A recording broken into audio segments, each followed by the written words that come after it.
We're live. All right. Welcome back to another edition of the Bulluminati podcast, proudly presented by Irish 31. Folks, make sure you go to Irish 31 for all your fun and drinking and college football and pro football and all the like. We'll get into it, but the watch party last week was a raging success. Want to thank everyone for coming out, but they're still having watch parties at all 6 Irish 31 locations all season long. They've got wall-to-wall flat screens. It was great at the Hyde Park location on Thursday. The next Bulls bonus watch party with Danielle and Magic 94.9 will be Saturday, November 20th at the Irish 31 in Wiregrass, 2835-8 Willett Way, Wesley Chapel, Florida 33543. That is for the Tulane game. Folks, I know a lot of people are going to be out there, but make sure, if you're not, go head up to the Irish 31 in Wiregrass, have some fun. And Seth, you were there for a little bit. I know your kiddo was a little sick, so you had to rush home. Had to make an emergency exit there, but yeah, it was a great spot to watch a game, though. It really was. It was a really cool setup. We had a really good turnout. Unfortunately, I had to leave a little early, but looked like everybody had a pretty good time. Maybe because of the game at times, and in spite of the game at other times. Yeah, it was a lot of fun. I'm a worrier when it comes to throwing events and having parties and stuff. Like I nearly canceled my 30th birthday like 4 times on the lead up just because I was really worried like no one would show up. And then it turned out that there was like 40 or 50 people showed up, and Rocky the Bull was at my birthday party. And, the same thing happened last Thursday. Just a ton of people, a ton of supporters, a ton of people. There's the core group of people that kind of have followed us for years and we'll be at everything that we throw and just are real big supporters of us. And then there's, just the random USF fan that wanted to come hang out with fellow USF fans. And it was nice to meet a bunch of people. The Wizard was there, just a bunch of people. It was a lot of fun. Dave Andrewchuk was there. We're going to say it was for the watch party. Maybe he was just there having a nightcap. We'll call it that. But then former USF players, Billy Atterbury, Eric Lee, and Vincent Jackson Jr. also came down and hung out with everyone. They stayed well after the game and just kind of talk shop. It was great to speak with those guys. Hadn't talked to Billy and Vincent since they graduated. So it was nice to kind of catch up with them. And then I had never talked to Eric Lee, so it was really cool to speak with him. And he's a massive dude, defensive lineman, had a safety in the NFL with the Patriots. It was a really fun, all around good time. And we raised some money for the blog, which is always great. We're going to, offset some expenditures for Vito and the crew and, pay Morgan to take great photos for us. So it's been really nice, and just shout out to Irish 31 for putting us up and letting us have that. I hope we didn't disappoint, and it was just a great time had by hopefully all. The results of the game were less than ideal, and we'll get into that, but the atmosphere at the party didn't really sink. We still had some fun regardless of the results. So again, I really appreciate everyone coming out. But Seth, it's Tuesday, November 2nd, which means the very first college football playoff top 25 was released tonight. I'm sure it was totally fair and made a lot of sense. Yep, definitely got some undefeated G5 teams in the top 25. Didn't leave out teams that are ranked in the AP and the coaches poll. Definitely didn't do that. So let's pull up the top 25 and see that it makes sense, right? It's definitely going to make sense. Oh yeah, no particularly. No, it doesn't. So obviously, the glaring omission here is UTSA. Maybe even Penn State. They're starting to slide a little bit. Yeah.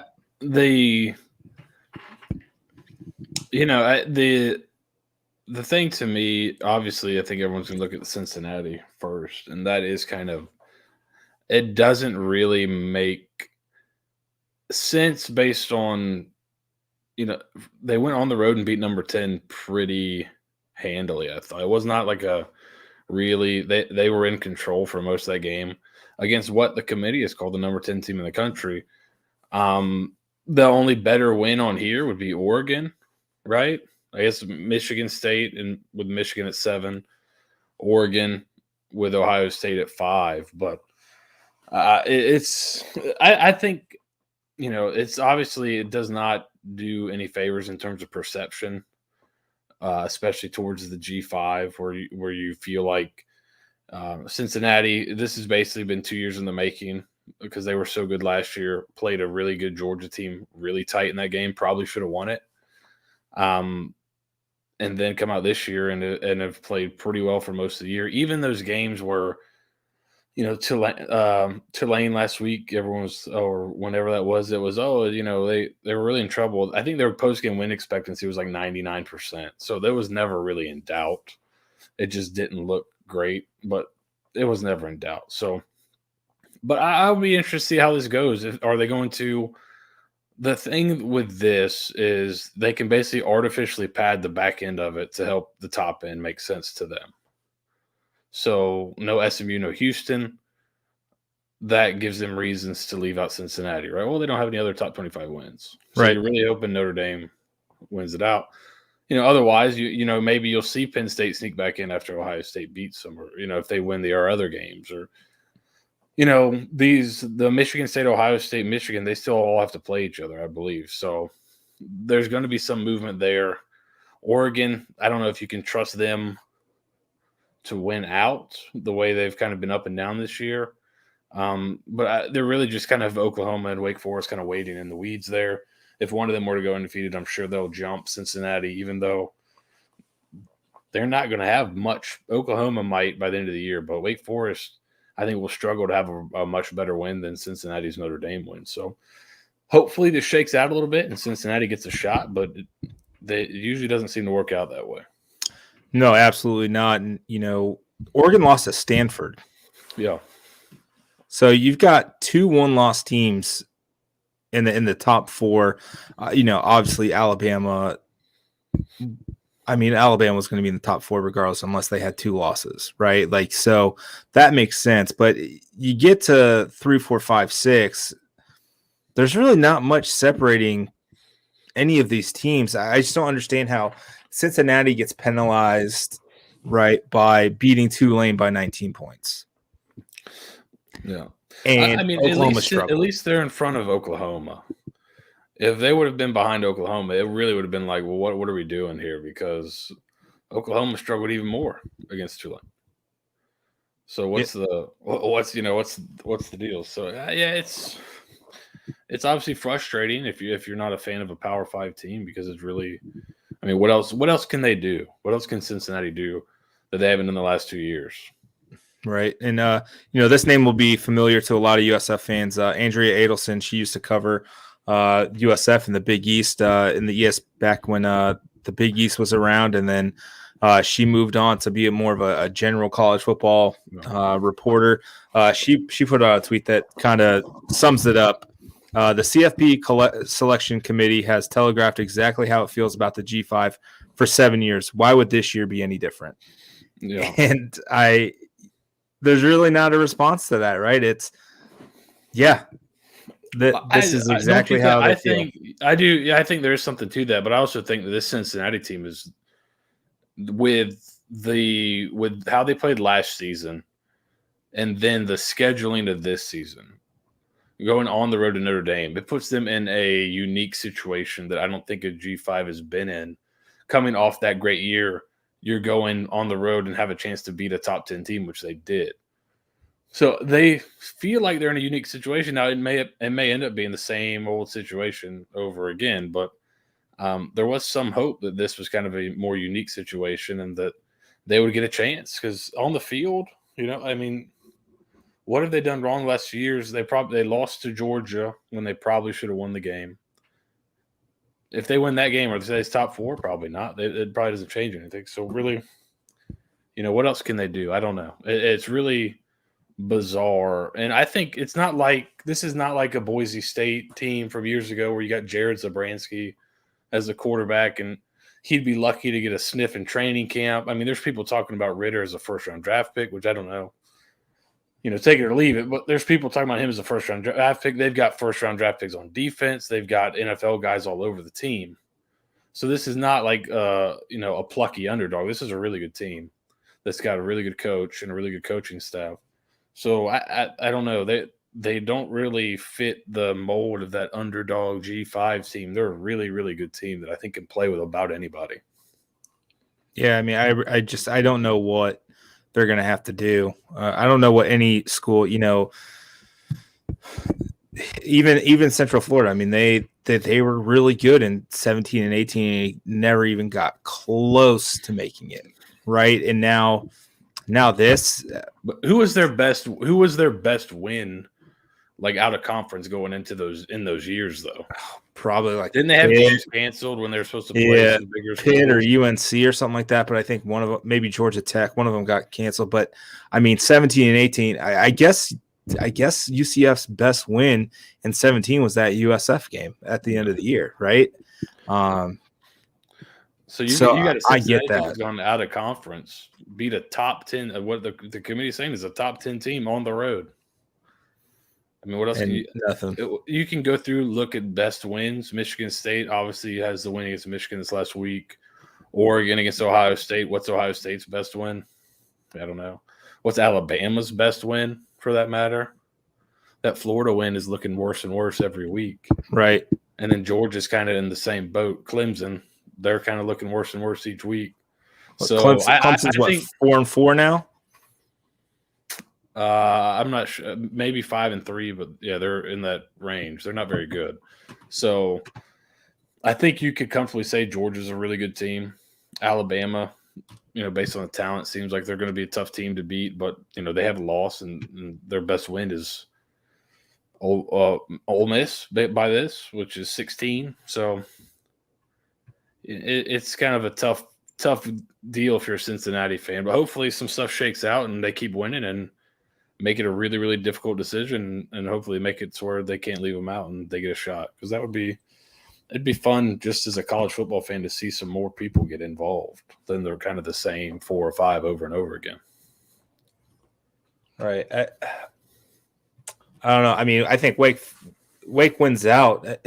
That's just that would be Clemson if Clemson doesn't lose again. That's Clemson's 4th loss of the year. Like, how much does that really boost them? It's always going to be the powers. There's the Power 5, and then there's the actual power teams within those conferences. Like Kansas isn't going to be in the playoff regardless if they go undefeated, right? Like, it's just one of those things where you've got to be a brand. You've got to be Georgia out. I mean, I think even the CFP is probably counting on Michigan State to slip up because they're not real. So. They're not the brand. No, right? They're not. They're hoping Notre Dame, Oklahoma needs to figure it out. They're really the CFP from what they were saying after the announcement. They were really hoping the Caleb Williams thing was going to help turn around the program and really put them in a better spot. But I mean, their defense is in shambles still. He doesn't play defense, so I don't know what Oklahoma is going to do. I mean, NC State for Wake is not. I don't know. This is just kind of where we're at this point, right? We're stuck. This is what it is. If you're a G5, if you've alienated 115 of the 130 schools in FBS, yeah. And maybe even that's too low. Yeah, I thought this was kind of an interesting tweet on the Cincinnati situation. So Brad Powers is like a really well-known sports bettor, especially college football. And so this is what he said he would set the lines at for Cincinnati. He says everybody would be a huge underdog. He said right now if it was if the playoff as it's constituted in the rankings right now, Georgia would be like a 17-point favorite and Alabama would be a 15-point favorite in their two matchups. So outside of those two, he's got Cincinnati as a favorite against Michigan State, a favorite against Oregon, an underdog to Ohio State, a pick 'em against Michigan, and then a slight underdog to Oklahoma. So this is not like I think this is a team that's getting a lot more respect from Vegas than a lot of these other teams. And then you look at like Michigan State, they're still not getting a lot of respect out in Vegas, which I think is probably the best market to look at ranking teams because it's all based on, making money. So they have the most incentive to be correct. So yeah, if you look out in Vegas, Cincinnati's, probably even higher than they are in the rankings here. But, you never know. Stuff could shake out. You could get like a Michigan State, Ohio State round robin of losing, and that would take kind of all of them possibly out. So, well, we'll see. It's going to be interesting to see how the committee moves this stuff around. But going away from what's funny is going away from the computers and the BCS has made it worse almost. At least with the computers, you felt like teams had shots depending on how they play. If they played a good enough schedule, you win enough games, you feel like you could give it a decent look at it because you don't have to worry about eye test or any kind of changing metrics. But you have kind of a set of metrics that you have to achieve. So I don't know. It's obviously annoying, but hopefully we'll see how it plays out. Cincinnati keeps winning. Maybe they'll sneak in. I don't think I wouldn't bet on it, but I mean, it's unfortunate. It is what it is at this point, right, folks? And there's really nothing we can kind of do at this point except move on. I mean, this thing's been kind of set in stone for 7 years, right? I mean, it's not going to change. This is what college football is, and it's why folks like Jose Fernandez have been so big proponents of. There's not a Power 5; it's a football 5, but everything else is level playing field, and that's why for basketball, at least, this is the rankings and the seeding of the tournaments for men's basketball makes sense. Women's basketball is a different case, but at least they all kind of have a shot, and when you only 5% of college football legitimately have a shot at getting to the playoff, maybe your system's broken. No. There's another timely tweet here from one Michael Kelly. Time to put 12 laces inside the football bracket. Mr. Kelly, you are not wrong. Which if this leads to that, if seeing Cincinnati get totally screwed leads to some expansion to 12, I think 12 is a good number. I would prefer 16 personally, but whatever. If it's 12, it's 12. I think that would help the sport tremendously. Because right now, like you said, if Wake Forest wins out, are they going to let Wake Forest in? And they're in a Power 5. Like, is it Power 5 or is it TV? Right. If Cincinnati's in the Big 12 in a few years and goes undefeated, will they get in over a one-loss Alabama? Probably not. A one-loss Ohio State? Probably not. So you gotta expand. It'll be good for the sport. If there's any, and you'll make more money too because you have more games to sell. So win-win for everyone. Right. It's just, I mean, the spark for college football for a lot of folks that aren't at Alabama or anything like that is just dwindling because they have no shot. I mean, love the Duke's Mayo Bowl Twitter account. They're fantastic. But no one wants to end their season if like that's their peak. Like USF's peak was the Birmingham Bowl. No one wants that. Literally, no one wants to go to Birmingham. Mm-hmm. You went back to 10+ win seasons and you're ending up in Birmingham. I mean, it's a sham. It's an absolute sham. It's a travesty. I feel bad for Cincinnati, but and it sucks because now they have to win out, because if they lose, it's over. They're mid-teens, just like that. No, and it's we tried to tell you they weren't top 4 material. They weren't it. Well, so it sucks, but they did it last year. Hopefully they can repeat it. I just think it'd be a good story. Even if they're leaving the conference, they're not going to be conference mates, but at least it shakes it up a little bit. Right. Get some new blood in there. There's even having Clemson just out of the picture to free up a spot is exhilarating almost, right? Like maybe having Michigan State in there, regardless if they get blown out or not, like they did against Alabama a few years ago. It's something different. Yeah. Let's see another team get blown out by Alabama instead of the same one. So I mean, why not? Change the color sometimes, right? Everybody right now, it doesn't seem to matter, besides I think Ohio State. Everybody else in the country is a double-digit underdog to Alabama and Georgia right now by Vegas, just doing like potential matchups. Maybe even Ohio State might be a double-digit, maybe a low double-digit, but everybody else is double-digit. So at that point, it doesn't really matter.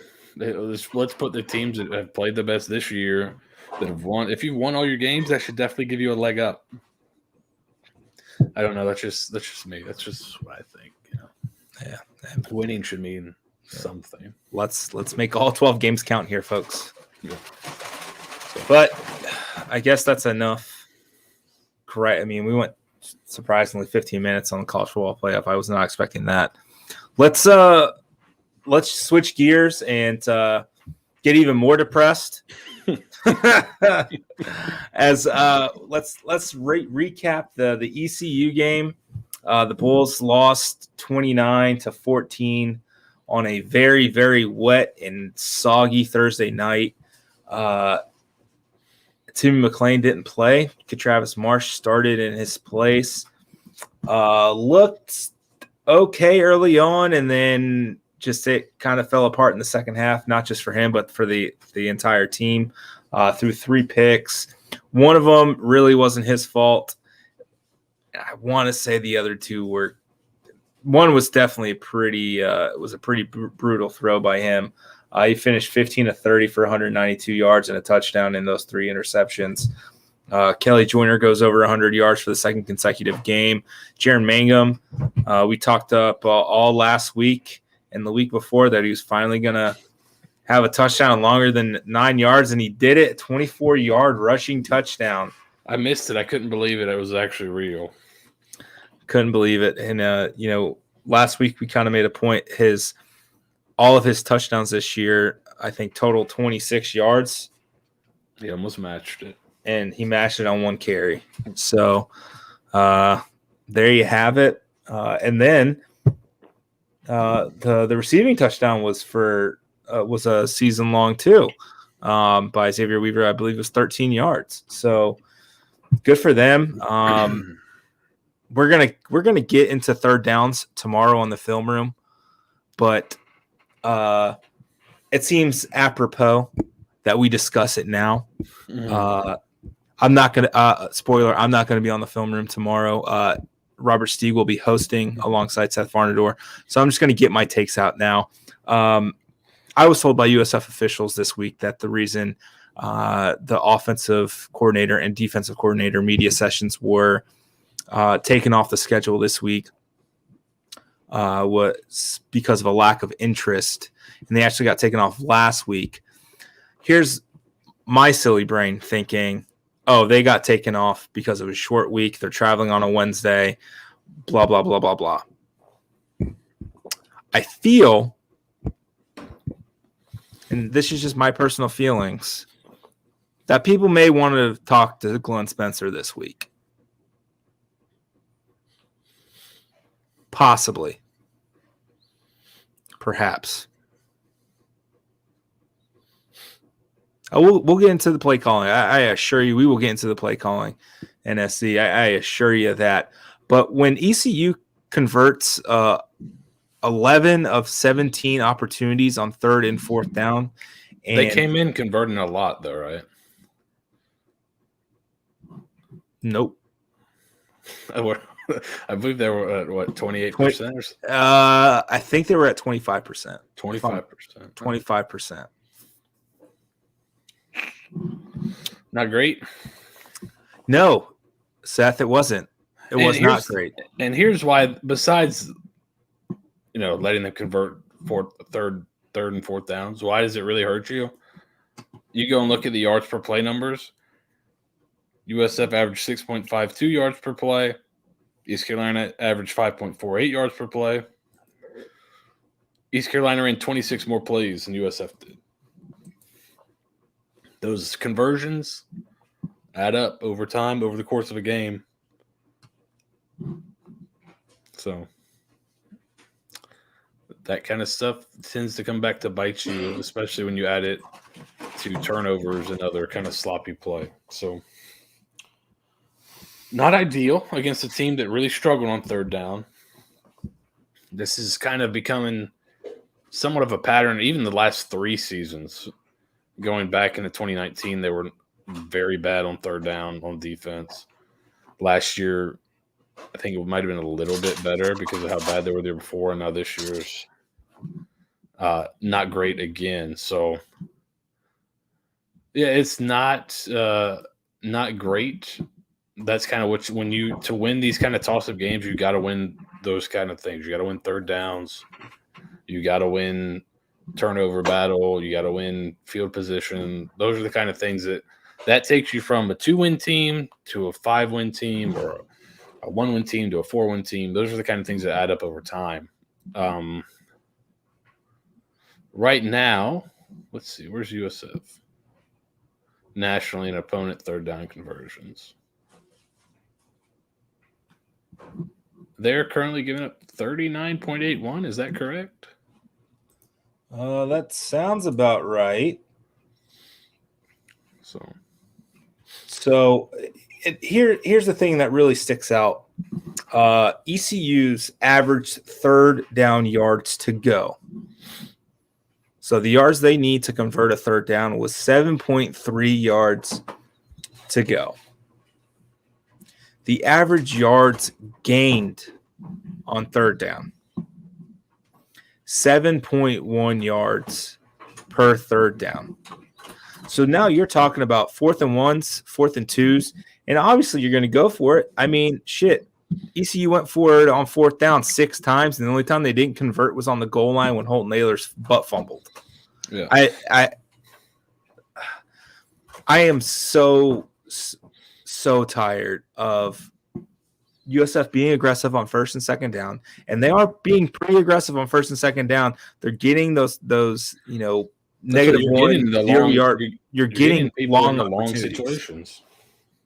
Like a 3rd and 7 is a win for the defense. Yes. Yet you're continuing to rush 3, drop 8, and you're giving up nearly the entire first down every single time you drop 8 and rush 3.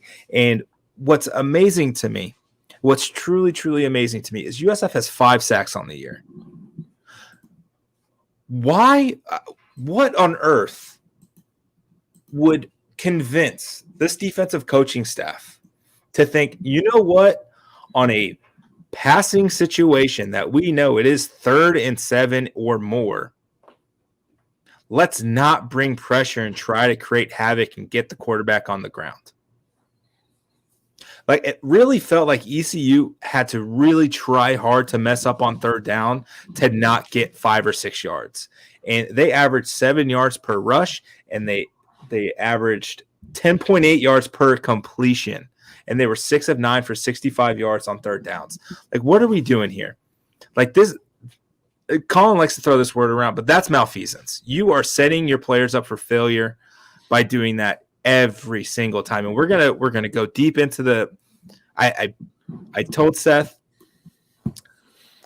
all I want is the 3rd downs. That's what the film room is going to be tomorrow. Just the 3rd downs. And we're gonna go and we're gonna dissect those third downs, and we're going to see how many times they rush 3, drop 8, and what they're doing and how it all shaped out. Because you cannot continue to do this and expect to have success. You're setting your team up for failure, and they're failing every single time because you're taking your foot off the gas on one of the most important the most important down in a series.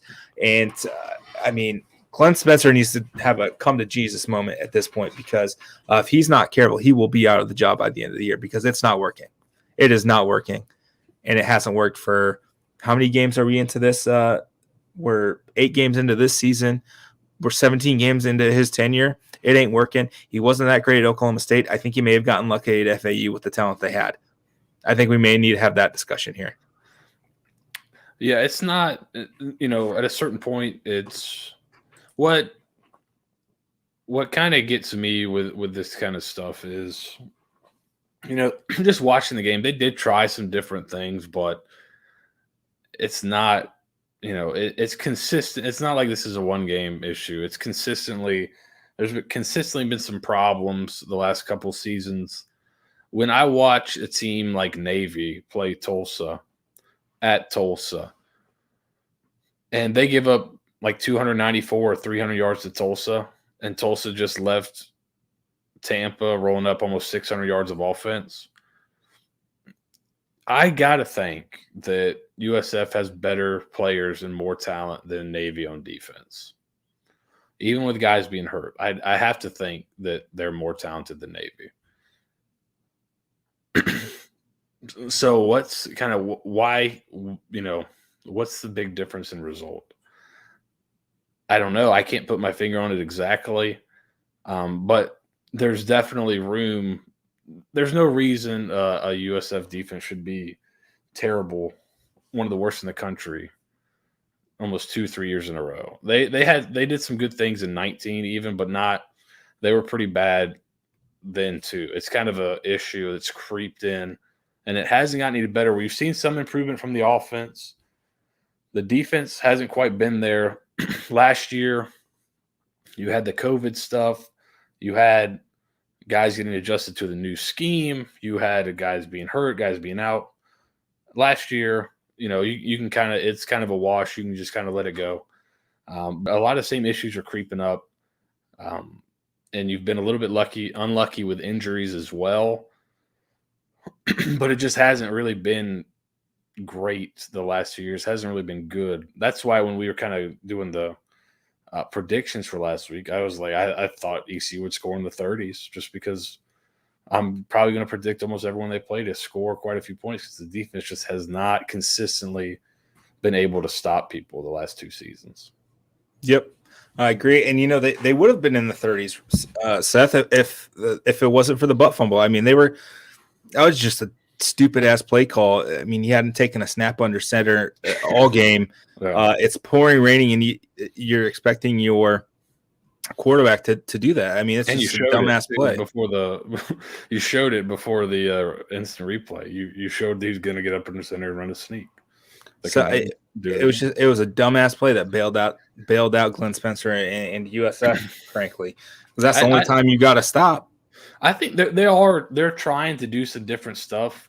But the problem is we don't have like the all 22 film, so it's hard to tell if this is a bad call or did this one guy mess up. There's a couple that it looks like they're trying to do some stuff, because early, the way they tried to play it is they tried to play almost man on the outside and then have the safeties playing over the top of number 2. And ECU just kept hitting like little quick out routes and quick throws out there and picking up 5-6, getting it to 4th and short and converting there. So you've got to change things up. You got to do something. I just think that there's enough talent, because I think the defensive line is playing really probably better than we anticipated coming into the year. Don't you think they've played really pretty well compared to what we thought they were going to get with how kind of undermanned and undersized they were? They're not getting blown off the ball ever. It's not, they're creating some problems for people up front a little bit more than I thought they would. Especially when they go to kind of that 4-man look, it seems to help a little bit. The 3 down doesn't seem to be the best look for them. It's like they're searching for another line. They're trying to search for that like 11th guy to really set what they're doing on defense. Is it a 4th defensive lineman? Is it another linebacker? Is it a 3rd safe? What is it exactly? They're still searching, which you'd feel like they would like to have that figured out by now, but that's kind of their issue. It seems when they go 4 down, they have some success. Right. Stopping the run at least. I don't know. I'm just looking at their big plays right now. They had 9 rushes for 139 yards on big plays. That's gains of 10 or more yards. 2 of those plays came on 3rd downs, which is they had a 3rd and 12 early in the game, and Holton Ahlers broke off a 19-yard gain. And then there was another one on 3rd and 10, and they got 12 yards at the beginning of the second half. And I believe ECU went down and scored that first drive. So, I mean, it's those opportunities that are taking, they're putting points on the board for the other team because you're not getting the opportunity to get off the field. And it continues to be a problem. I worry as we get ready to preview Houston here. I worry about what a good offense is going to do to this defense and Glenn Spencer. I really do, because there's no rest for the weary. You get Houston, and then 6 days later, you get Cincinnati. Yeah. Now, in defense of Glenn Spencer, which nobody wants to hear, but when ECU's completing go routes down the sidelines when it's man coverage, what's Glenn Spencer supposed to do about that? There are a few of those where it's man and man, and the other man seems to consistently win. So obviously you can try to mix things up, but there are those instances where it's just man on man, and you're losing too. So a guy's got to step up and help him out a little bit, but there are some things that they're giving up that seem like they're making it too easy on the offenses. So there is some of that too. It's not.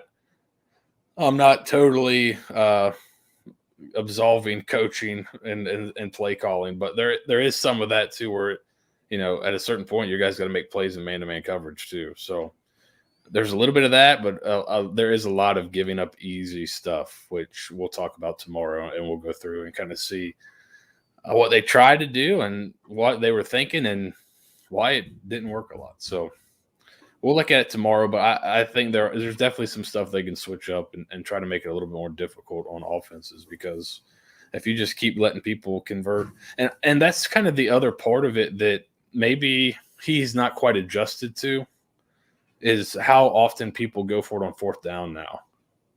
It's not enough to just stop somebody short of the sticks. Once they pass, the 40-yard line, or even once they get close to midfield, they're probably going for it on 4th down. So if you hold them to, if it's 4th and 8 and you hold them to 6, well, that doesn't mean you're off the field necessarily. So maybe you need to adjust kind of how you're calling the game, because maybe I can't even give up 6. I'm really hoping to give up like 3 or less. So I need to be a little more aggressive. Right.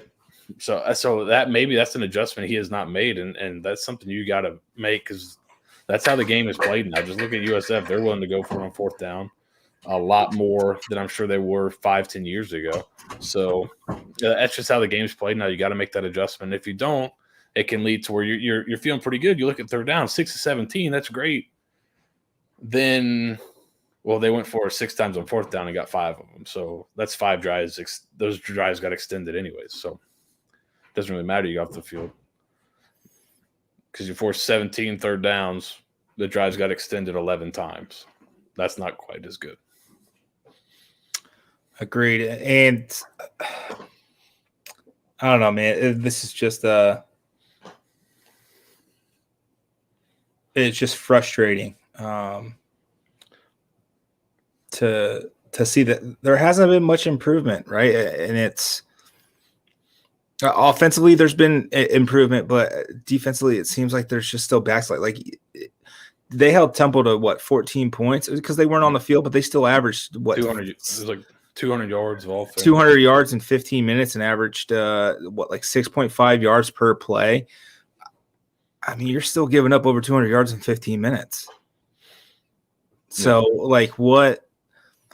The Tulsa game kind of, right, it kind of put a little bit of a false sense of, I wouldn't say security, but Tulsa had like 600 yards of offense in that game.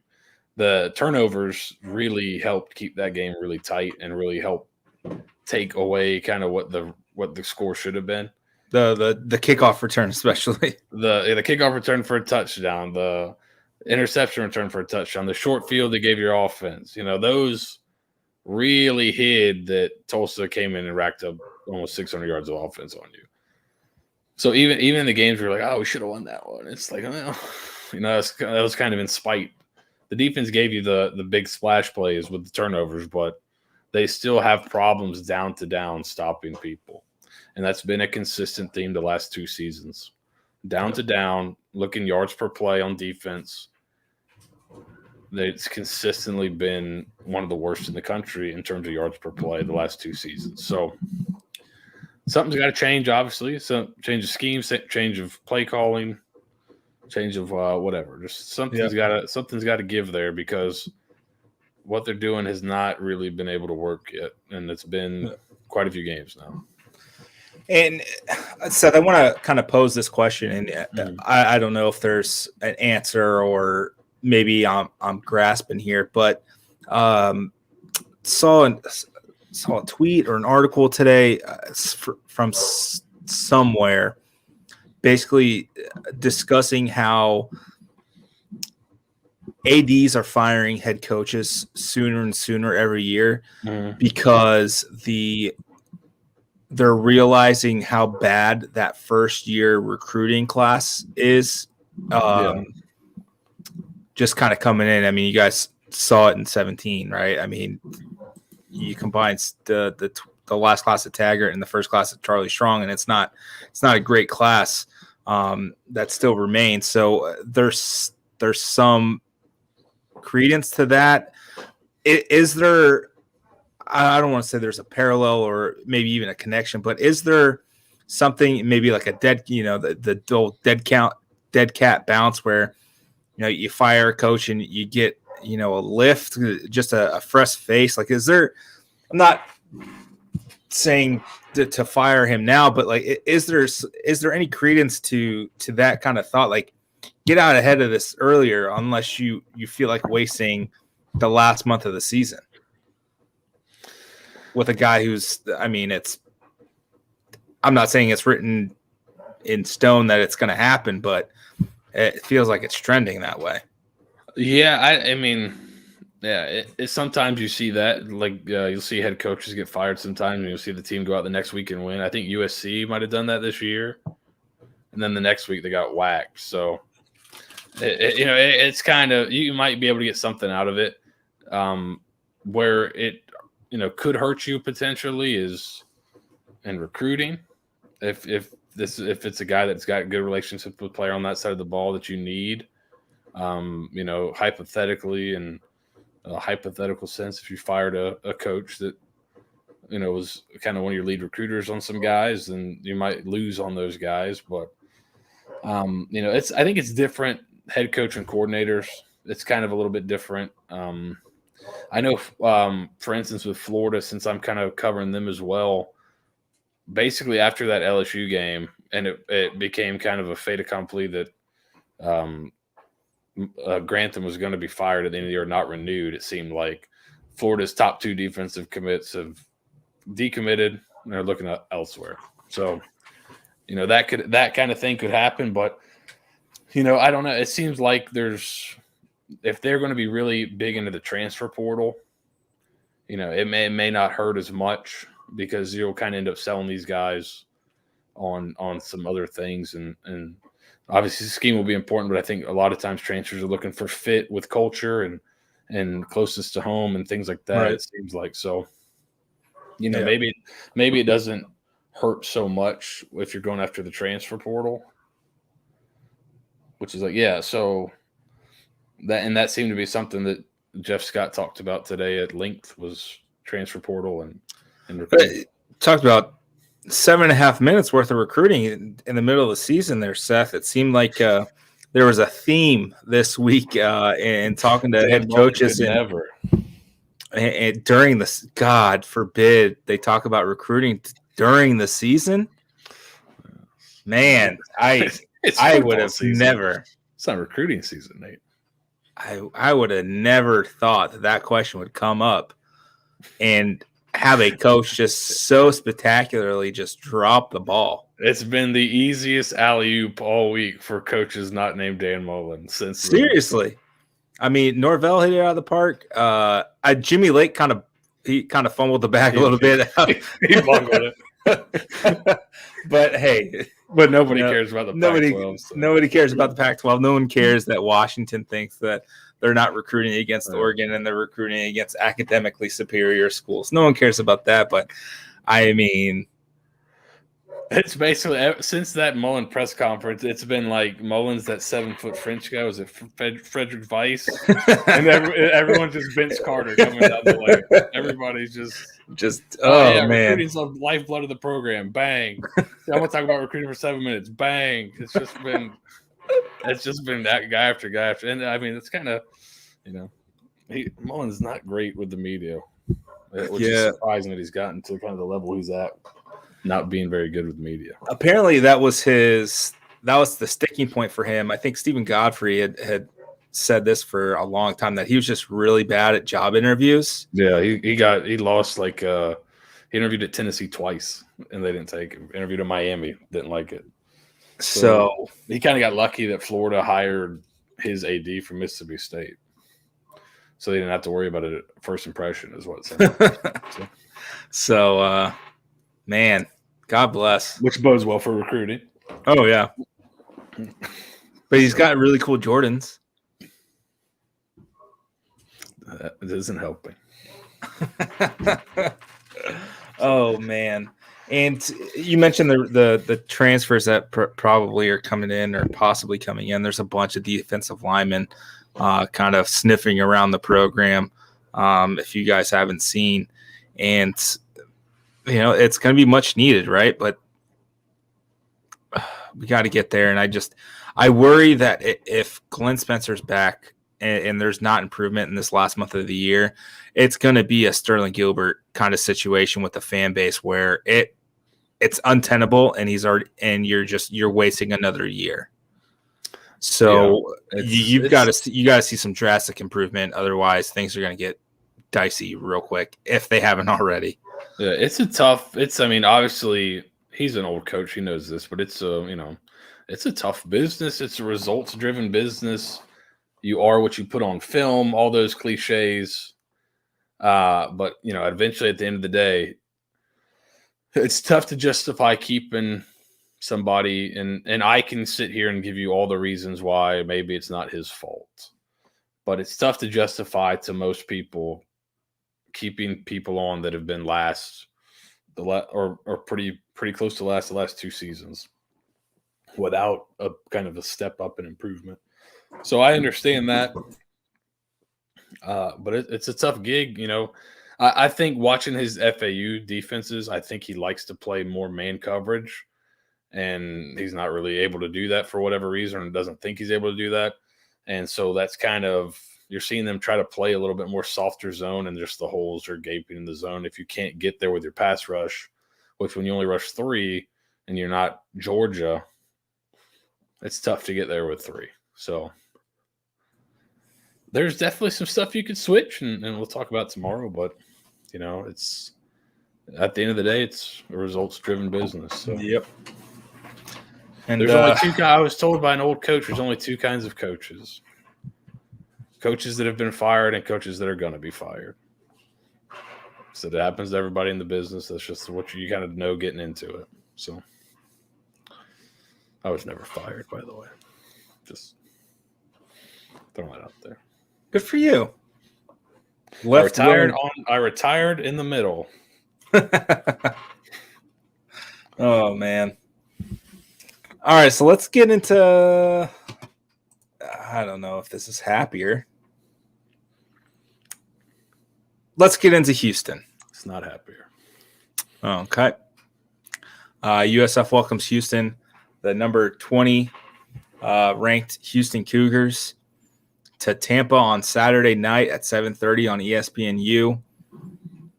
The Cougars are 7-1, and it seems like their one loss has been a bit of a blip on the radar. The team that they lost to has already fired their head coach. They lost to the middle school in Lubbock. As the Wizard is mentioning, former USF great Marquel Blackwell coming back to Tampa to coach against his former team. He's the running backs coach for the Cougars. I see a familiar logo staring him in the face this week. Yeah, we're going to have a fantastic throwback logo that we've been pining for years and years, and we're getting it for the 25th anniversary homecoming. Seth, off the top, just kind of looking at Houston, the turmoil that they've had over the last year and a half, 2 years under Dana Holgerson, it seems to have fixed itself. Wouldn't you say? Yeah, what's most surprising is that they're really good on defense. So that's kind of been the biggest fix. I think offensively they've been a little up and down, but their defense is really, really good. If you'd like, I can throw up the old analytics here. Yeah, so you can absolutely. see. Absolutely. And as you get into that, let's the things I love to talk about, third downs. As you mentioned, their defense is really good. Opponents are converting 25% of their third downs in the game, and then in the second half, it's pretty bleak. They're converting 6 of 31 in the fourth quarter alone. That's 19%. This Cougars team is for real, folks. They knocked off a really good SMU team thanks to Marcus Jones, who's I swear to God, if USF kicks to him at any point for any reason whatsoever on Saturday, we're going to have some problems. That dude has returned 4 kicks for touchdowns this year, including a 100-yard kickoff return, walk-off, game-winning touchdown against SMU last week. Like, what are we doing here? Stop kicking to him. As somebody who had SMU in a pick'em, it was not my favorite choice to kick him the football. But let's dig into the numbers here, Seth, from Stout of War. Blue is good, red is bad. So you look at the defense. Defense is really good. 9th in success rate. So basically, they're not allowing you the yards you need. So first down, 3 yards or less, they're allowing. Second down, half the yards would be a successful play. And then third down, converting third down would be a successful play. So they're 9th in the country in terms of defensive success rate. So they're allowing the 9th lowest in that in the country. 13th against the pass, 11th against the rush. Offensively, 82nd in success rate was actually behind USF. USF is 55th in success rate, 49th in the rush, 71st in the pass on offense. So USF has the better offense, it looks like. Maybe not the more explosive one, seemingly, but on a down-to-down basis, USF is more efficient. Probably not quite as explosive as Houston, though. And then you kind of look on both sides of the ball. Third downs, we talk about third downs and finishing. So in terms of third and fourth downs, they're 21st in the country on offense, 6th in the country on defense, and third and fourth down success. Points per equal, which is a quality drive rate. So the points they allow once they pass the 40 or get past the 40, so 40 yards and in, they're 24th on offense and 38th on defense, whereas USF is 81st on defense and 119th on offense. So not great matchup for USF. This is probably one of the better defenses they face this season. I know Jeff Scott said it might be the best defense they play all year. I think Cincinnati may have something to say about that. But they're really good statistically kind of on everywhere. So Yeah, that's a tough matchup for homecoming here. It's not great. I'm just kind of looking here. So game opening drives. You get the ball. We've really wanted USF to take the ball, go down there and score. They've done it 3 weeks in a row. This is what Houston's opponents have done in their game opening drives. Fumble, punt, touchdown. Who was that? Navy. All right. So the answer is triple option this week. Yes. Then punt, field goal, punt. And then, all right, well, defer to the second half. We'll figure it out. We'll adjust. We'll go from there. You guys can take the ball first, and we'll take it in the second half. This is what has happened to their opponents in their second half opening drives: punt, interception, touchdown, downs, punt.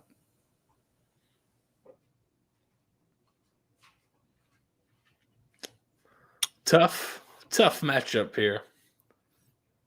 I don't feel good about this game. I the spread's 13.5. That makes no sense to me at all. I don't get it either. I really don't understand it. If I don't get it. I think Parker's is way closer with this basically a 22-point spread. The projected points here, I think that is just a way more accurate barometer. And Houston finishes drives. They're converting I think 91% of their red zone opportunities into touchdowns. And on the flip side, as you guys are seeing, the defense is really good. They're not letting you score. They've only had 17 opponents get into the 17 drives get into the red zone, and they've been really successful at kind of holding them out. Let me make sure I got the numbers right here. So 17 possessions in the red zone for opponents. They've only allowed 9 touchdowns in those 17 possessions, and they're scoring touchdowns at a 74% clip, 23 of 31 in their red zone possessions. So, man, I just don't see it. Clayton Toone's kind of lit it up a little bit. He's completing nearly 70% of his passes, 1,800 yards, 16 touchdowns, 6 picks. And it's just kind of, I don't know. It's a mix of a bunch of people. Mobile Car is still at Houston somehow. Oh, my Lord. I feel like we were talking about him when we were recording down at the library like 3 years ago, downtown with borrowed equipment. But Alton Mccaskill leads the team with 478 yards rushing, and he has 9 touchdowns on the year. I don't know. They're really good.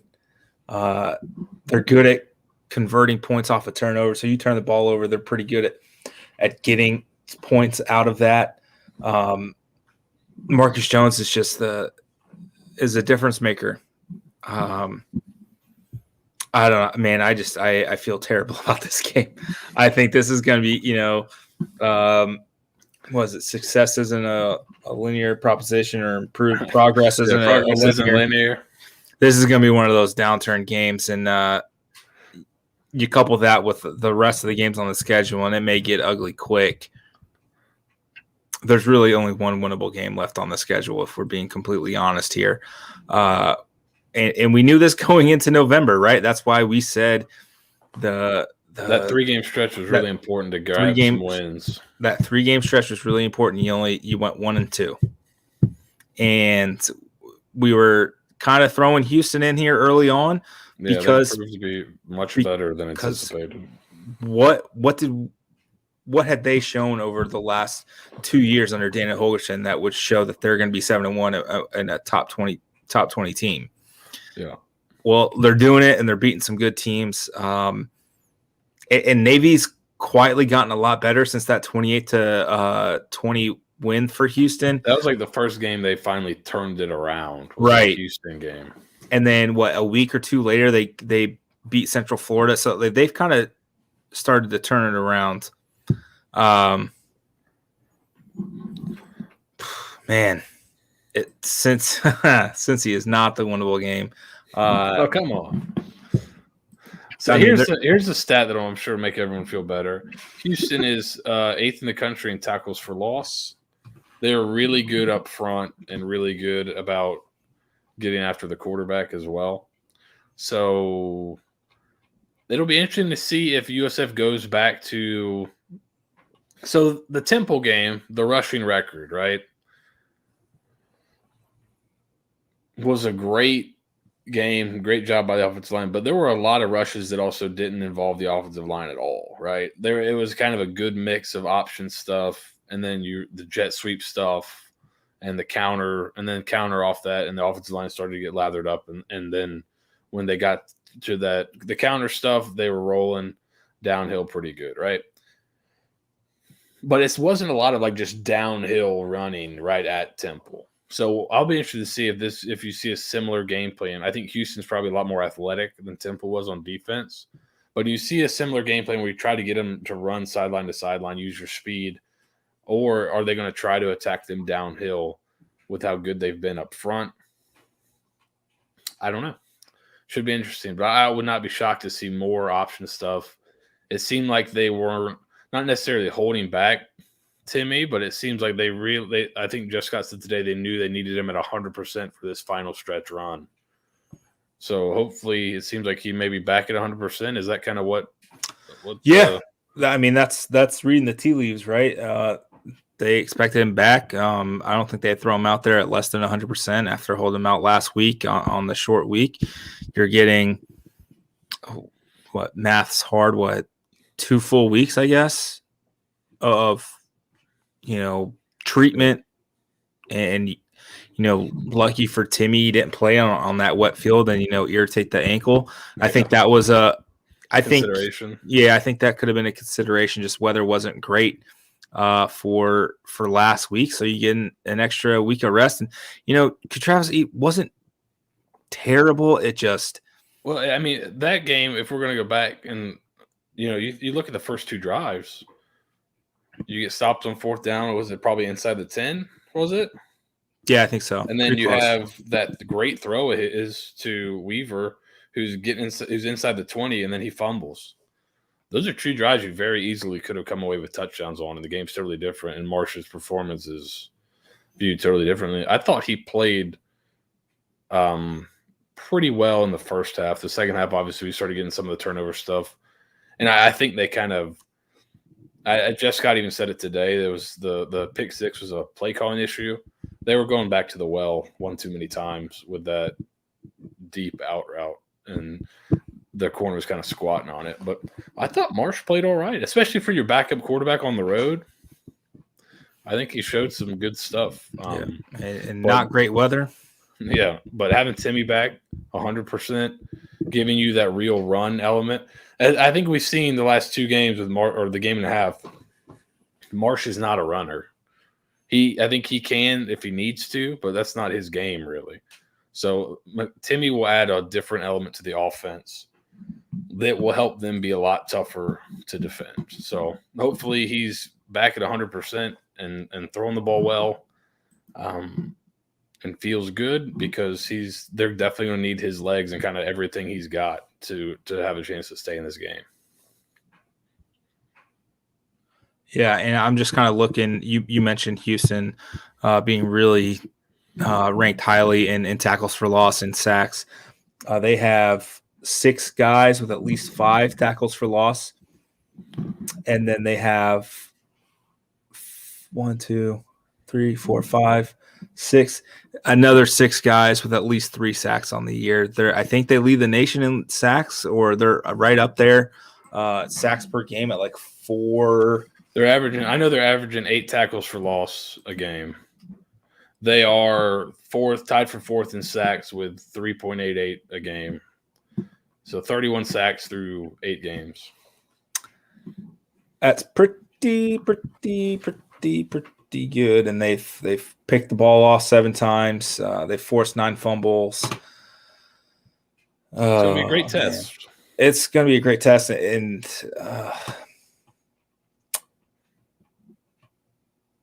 Man, I worry. They haven't. They had a really, really bad game against the middle school in Lubbock to open the year. They turned the ball over 4 times, and they've turned the ball over 3 combined times since that game. Weren't they up like 21 points or so? They were up. I believe they were up double digits before it all started to go downhill. I think the first half they got up early, and then Texas Tech stormed back and won the game, and then and that second half they kind of went downhill for them, and that's their only loss of the year. So this will be. And we talk about like Cincinnati in the college football playoff. I think if Houston keeps winning, which they'll probably end the season with no more losses, if they can get by this pesky USF team, that is. They'll end the season with no more losses, and so they'll probably be top 25 by the time they hit. I would imagine top 25 by the time they hit the championship game for the conference. So it's a pretty good team coming in here. It is. It really is, and it's just unfortunate. They're USF's kind of catching them as they're starting to peak a little bit because their last 3 games are cake.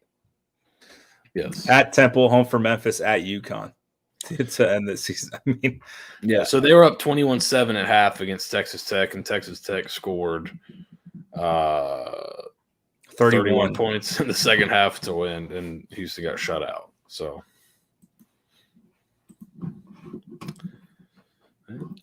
they're a bad half of football away from being undefeated. So I hope that makes everyone feel better. Yeah.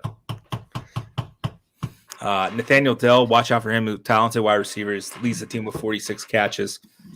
He's been around for a while as well, but he's a Florida kid, I believe.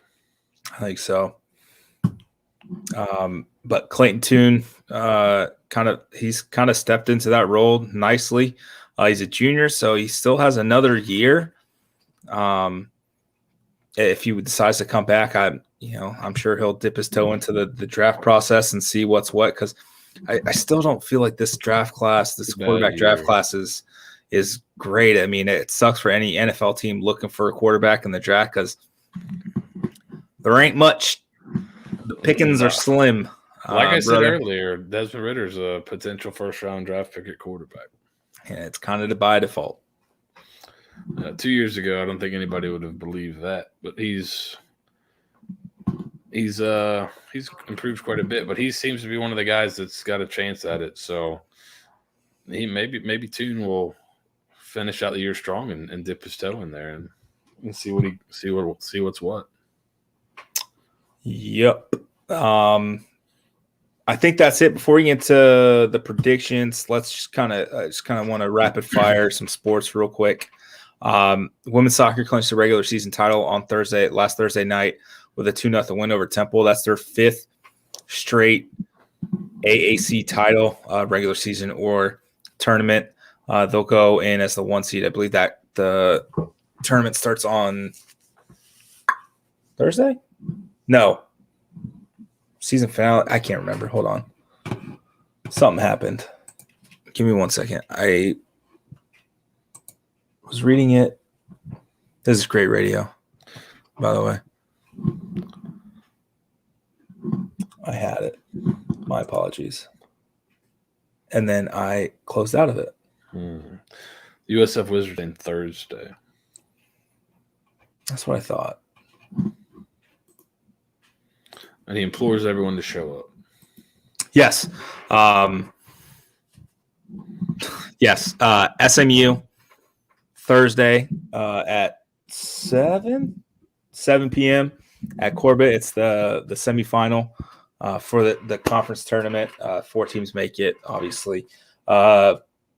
SMU is their only conference loss of the season for this women's soccer team who kind of really replaced Evelyn Vienne seamlessly this year and finished 11-3-2, 6-1-1 in the conference. Just a bang up job by Coach Denise once again. I think it's time to go for the double here for the Bulls. Get get that ring, get the regular season and the conference title. Again, volleyball swept in a homestand with Wichita State and Tulsa. That's kind of par for the course, quite frankly. Women's golf placed second to Palmetto Intercollegiate. They shot a 3 over. First place was North Florida at 8 under par. Melanie Green shot a team high, or team low, I guess, 5 under par. Ooh. Men's golf finished 5th in the Bahamas. I was talking to Steve Bradley, the golf head coach, a couple weeks ago. I think it was prior to the Tulsa game. No. Maybe? I think it was probably the Tulsa game. He was telling me about their fall, and he's like, "Oh yeah, I got to spend a couple of days in the Bahamas." I'm like, "Man, your job is so hard." Yeah, I picked the wrong sport growing up. Seriously. Men's soccer knocked off Central Florida 4-3 in overtime. It was a big win, and they drew with Memphis. They're 3 points behind Memphis for that final spot. I think it may take some magic. They need to beat Temple on Friday, and then they need Memphis to lose versus SMU. So that's a big ask. USF's men's soccer team's kind of struggled all year. Frankly, that the Central Florida win kind of came out of nowhere. They were up 3-1 and then blew a 2-goal lead with, I think, about 20 minutes left, and then came back and won in overtime. So it was good for them to find that. Cross country also finishing last in the conference championships as well. So that, again, is also par for the course. Men's basketball beat Voorhees College by 50 points last night. Took Olivia to the game. She lasted until about 3 minutes left in the first half. And before we even left campus, she was asleep in the car seat. So I think she was just really tired. Let's see. What else? Men's and women's basketball starts on the 9th. So we'll start covering them ferociously and passionately as they kick off their seasons. And I'm probably missing something else. Oh, Mike White throws for 403 yards, 3 touchdowns in the Jets' epic come from behind win over the Bengals on Sunday. Became just the second player to throw for over 400 yards in their first career start, joining Cam Newton in 2015 or 2011, whatever it is, 2011. And then I believe he was the first player to ever throw for 400 yards and throw for 3 touchdowns in his first career start. Just a fantastic job by him. Just did not fit the offense that Willie was going to be running. Eventually, he had a great SMU game in 2014 that we'll always remember. Or Tulsa, I always get those two mixed up. It was Tulsa or SMU. Someone correct me. I'm getting old. But I know it was 38-30. Fantastic job by him. Dearness Johnson scored another rushing touchdown for the Browns, their only touchdown of the game against the Steelers in a losing effort. Marlon Mack did not get traded. That's JPP had 3 tackles and 2 pass breakups in the loss against the Saints this past weekend. As he's still playing through a torn labrum and a broken hand. So keep going to that. But let's get into the predictions here, Seth. USF 13.5 point underdog or 12.5 point underdog. Stats War has them losing by nearly 22 points. Houston's really freaking good. But what's your prediction here? I'm still kind of debating. All right, well, I'm a positive guy, so I'm going to go let's go 38-13 Houston. The positive side of that would be scoring 13 points. I think Houston's really good on defense. So, and then again, like I'm probably going to pick every team USF plays to score in the 30s. I think I've done it pretty much all year, and probably not going to stop. So. I agree. I don't think USF is going to stop this Houston team, and I think the Houston defense is probably the best unit on the field, except for when Marcus Jones is standing back there as a kick returner or punt returner. Yeah, I don't see Houston scoring less than 35. Right, like this is it's in the 30s at least. I think. Yeah. If USF covers this week, it'll be I think it'll be a great sign of progress because this is a really good team coming in here. This is a much better team than Tulsa, much better than Temple, much better than ECU. A really good team. Closer, I think, to the first two games of the year than these two in Cincinnati will be kind of will be about on the same level. Those first two, in some cases, better. So it's going to be a tough one. But if you see some real improvement here, and you see it, if it is a 13-point game, or it's a 1-score game, you got to feel really good about where this team's headed, if that's the case. Because this is not a lightweight coming in here. This is a pretty complete team with a lot of talent on both sides of the ball. Yeah, I mean, your score is really good. I don't want to pick the same score, so I gotta do something here. Your spread's 25. I'm gonna do 45-20 Houston. Just because I don't see this defense. I don't think this defense fixes its issues in the last 4 games, especially with the 4 games that they're playing. I don't see it happening. I think the writing's on the wall for the defensive coordinator. Unless something drastic happens in this last month of the year, I don't see Glenn Spencer coming back. It doesn't make sense unless he is your bag man or just your absolute ace in the hole recruiter that if he leaves, then you lose everything. But I don't even think it's that. I think your scheme's not working with the talent you have. Here's how I look at it really on both sides of the ball. I think if you ask me, do I think they have good schemes on both sides of the ball? I would say, yeah, I think the schemes for the most part are sound. What they're trying to do is sound. It makes sense. If you ask me, are either of these schemes like super special? No, not really. So do with that kind of what you will. You could probably upgrade schematically, but it's kind of we'll see how maybe it's just taking some time, and maybe their team will get back healthy, and then you'll see kind of what the defense was supposed to look like. Because I still don't know if we have not seen the defense look like what they were running at FAU. Still haven't seen it. Right. Not really even flashes. So, and to your point about the injuries, they're healthy. Right. The only person really missing now is Will Jones, and you've been without him all year.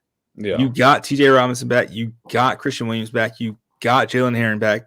Micah Point's healthy. Antonio Greer's healthy. Dwayne Boyles is healthy.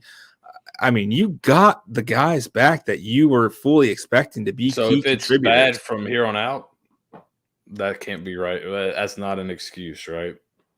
It's so either you're coaching it or you're allowing it to happen, and at some point you got to look in the mirror and be like, I don't think this is the right fit. And I understand Jeff Scott wanting a seasoned guy on staff, but you can find those. There are plenty. I think Brian Van Gorder's still out there. I'm just kidding. Do not hire Brian Van Gorder. Todd Grantham, come on down. No, too much. See, that's just the other end.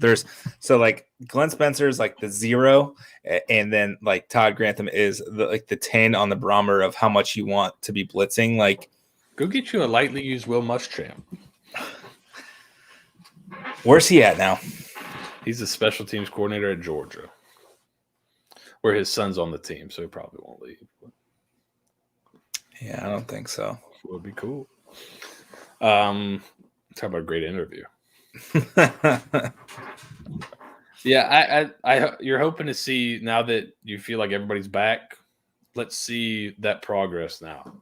Let's see them take steps forward every week, getting better. Like we've seen from the offense, we've seen the offense take steps forward. It hasn't always been perfect, linear, but you've seen those steps forward. You've seen those really positive signs. I think you've seen flashes of positive signs from the defense with the turnovers and stuff like that, but you cannot live on turnovers. I heard Bud Elliott. I heard him say it, really well. Like turnovers are luck. Why are turnovers luck? Because if they weren't, Georgia and Alabama would lead the country in turnovers every year because they have the best players. So some of that is scheme, but a lot of it is kind of bounces that go your way or certain things like that. So you cannot really rely on turnovers as your defense. So right. If that's what you do best, that maybe won't translate year to year. Which, now that I think about it, is kind of one of the reasons Jeff Scott hired Glenn Spencer. They led the country in turnovers at FAU. His teams weren't that good at Oklahoma State, folks. That's why I don't know if he got relieved of his duties at Oklahoma State, but he's not there anymore for reasons. But the head coach is still there. That guy's still around. And it's not because they have opposing views about things off the field. So I think we'll find out next 4 weeks. If there's no improvement, I would imagine something's got to give, right? Yeah. So hopefully we see the improvement, though. I think that's what we'd all rather see. Great defense the rest of the year. USF wins every game. And now you've got your staff intact going into the offseason ready to roll. Yeah, absolutely. And you steal a bowl bid. There you go. I mean, why not? Now we're talking. But does that seem likely? No. Probably not likely. The percentage of that happening is less than 2%. Was that too high? Same percentage as Cincinnati making the playoff. Oh man. Just to go full circle there. T's and P's in the chat, please. So it's 0%. Got it. Well, folks, thanks for joining us as always. It's been fun. Again, appreciate everybody who came out to Irish 31 last Thursday. We'll have those tickets sent out to you this week for the winners. And I appreciate you guys listening. Be sure to check out the film room tomorrow night. It'll be around the same time, 9-ish o'clock. We give ourselves that buffer because we have kids. Yeah, 9-ish. And we don't owe you anything. Damn it. We'll be here when we get here. If it's really late, we'll tell you. But I promise it'll no later than like 9:15. Yeah, come for the film room. Stay for Steeg's musical references. Yeah, have fun tonight. Tomorrow night, it'll be a great time had by all. Got to get Steeg some hosting reps. To give me some time to do other things with basketball season coming up. So got to get his reps going. It'll be a good first team rep tomorrow night. So, if it goes well, maybe I get replaced. And if it doesn't go well, then Steve continues to get replaced on every other part of his walk of life here at the Daily Stampede. So there's that. Again, appreciate you guys listening to the Bulluminati podcast, proudly presented by Irish 31 for Seth and Nathan. Good night. Be safe. Have a wonderful evening. Talk tomorrow. Talk soon. Go Bulls. Go Bulls.